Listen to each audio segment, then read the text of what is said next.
చక్కని సీతకి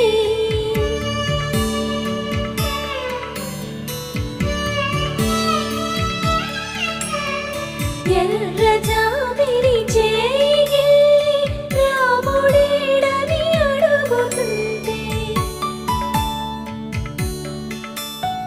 చూడలేదని పెదవి చెప్పే చెప్పలేమని కనులు చెప్పే నల్ల పూసై